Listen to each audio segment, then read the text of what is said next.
kasih sayang harus benar-benar kita hidupkan di dalam rumah tangga kita sebagaimana kasih sayangnya Rasulullah SAW. Sebagai seorang suami punya tanggung jawab yang besar, karena itu wajib dihormati. Sebagai seorang istri punya tanggung jawab yang besar, karena itu wajib disayangi. Rasulullah sayang kepada istri-istrinya, sehingga barometer baiknya seorang laki-laki adalah bagaimana dia sayang kepada istrinya dan sayang kepada keluarganya. Khairukum khairukum li ahli wa ana khairukum li ahli. Yang paling baik di antara kamu yang baik terhadap istri dan keluargamu, dan aku yang terbaik di antara kalian terhadap istri dan keluargaku. Ini yang harus dijaga. Keharmonisan rumah tangga ini yang membawa keselamatan. Kalau laki-laki datang tanpa waktu, perempuan keluar tanpa izin, seenaknya sendiri keluar dari rumah, yang laki juga keluar dari rumah tanpa izin dan seenaknya sendiri, dari mana akan terbina keluarga mawaddah dan rahmah dan sakinah?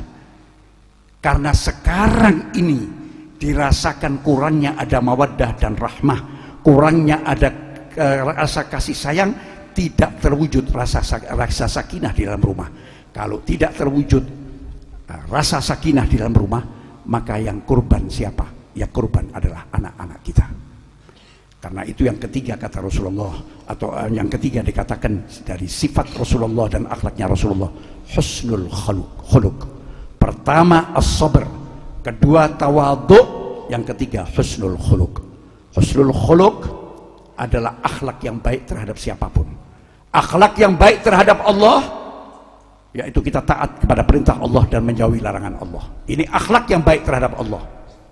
Akhlak yang terbaik terhadap Nabi besar Muhammad SAW, ikuti ittiba'ir Rasul, mengikuti Rasul.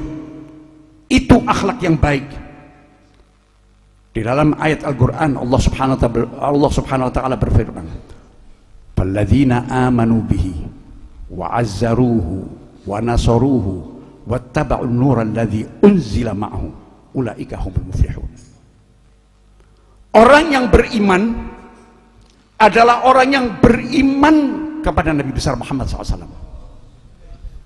memuliakan Rasulullah, mendukung Rasulullah di dalam perjuangannya, kemudian mengikuti cahaya yang dibawa yaitu Al-Quran.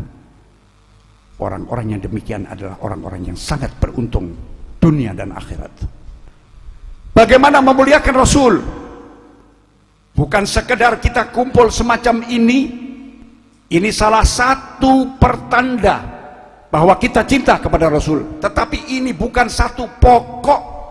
Yang pokok setelah kita duduk di tempat ini memuliakan Rasul, kita ikuti Rasulullah SAW. Ittiba Rasul, mengikuti Rasulullah SAW, perilakunya Rasulullah diikuti. Ini yang membahagiakan Rasulullah SAW. Tetapi kalau justru kita duduk semacam ini, tetapi akhlak kita jauh dari akhlaknya Rasul, akhlak kita jauh dari akhlaknya Ahlul Bait, akhlak kita jauh dari akhlaknya Sholihin, maka itu bukan cinta, tetapi sekedar cinta dari lisan, tetapi hati belum cinta. Kalau benar-benar kita cinta kepada Rasulullah, maka tunjukkan akhlak kita yang sebaik-baiknya, terutama yang sering kali duduk di tempat semacam ini dan menghadiri tempat semacam ini. Ini punya tanggung jawab besar daripada orang-orang yang tidak pernah hadir di tempat ini. Kemudian dikatakan, kalau kita benar-benar menjaga ini semua, kita termasuk orang-orang yang beruntung, dan insya Allah kita termasuk orang-orang yang beruntung, dan insya Allah hubungan kita dengan Rasulullah SAW tetap terjalin dengan baik. Ya Rabb, jangan jauhkan kami dengan Rasulullah SAW, jangan pisahkan kami dengan Rasulullah SAW, jangan pisahkan kami dengan Ahlul Bait Rasulullah, jangan pisahkan kami dengan para salihin. Jalin kecintaan kami kepada mereka ya Allah. Buka pintu hati kami supaya kami menjadi orang-orang yang baik, menjadi orang-orang yang saleh. Berikan cahaya iman, berikan cahaya ilmu, dan jauhkan kami dari perbuatan maksiat. Jaga keluarga kami dari hal-hal yang tidak diridhai oleh Allah Subhanahu wa ta'ala. Ya Rabb, Engkau maha mendengar apa yang kami minta, baik yang kami ucapkan dan apa yang dalam hati kita. Kabulkan semua apa yang kita minta ya Rabb. Ya Rabb, kabulkan apa yang kita minta, yang tidak bisa kita ucapkan dengan lisan, tetapi hati kita berbicara minta kepadamu ya Rabb. Pada saat jam hari ini ya Rabb, Engkau mendengar, disaksikan para malaikat, disaksikan para salihin. Turunkan rahmatmu kepada kita sekalian, turunkan barakahmu kepada kita sekalian, turunkan kecintaanmu kepada kita sekalian. Jadikan kami orang-orang yang mencintaimu dan kau cintai. Jadikan kami mencintai Rasul dan dicintai Rasul. Jadikan kami mencintai salihin dan cintai salihin. Dan insya Allah kita kembali dari tempat ini dalam keadaan maghfur, diampuni oleh Allah dosa-dosa kita, disayangi oleh Allah subhanahu wa ta'ala, dan insya Allah dipanjangkan umur kita, diberikan kesehatan, dimudahkan rezeki kita, sehingga kita insya Allah setiap tahun bertemu di tempat ini, setiap tahun bertemu di tempat ini, setiap tahun bertemu di tempat ini dalam keadaan yang lebih baik, dalam keadaan sehat walafiat.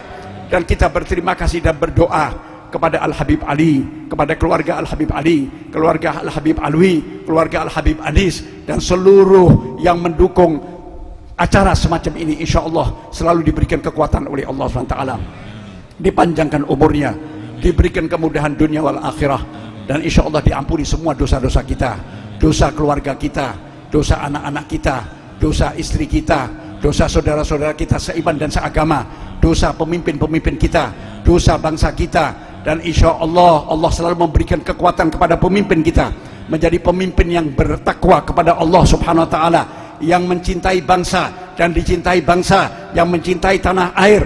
Dan insya Allah tanah air Indonesia ini dijauhkan dari segala bentuk musibah, dari segala bentuk musibah yang kecil maupun yang besar, dijadikan negara yang makmur, semua serba murah insya Allah, diberikan kemakmuran oleh Allah, rakyatnya makmur insya Allah, dan menjadi rakyat yang patut dijadikan contoh dari imannya, dari agamanya, dari taqwanya, dari akhlaknya, dan diakhiri usia kita dengan husnul khatimah.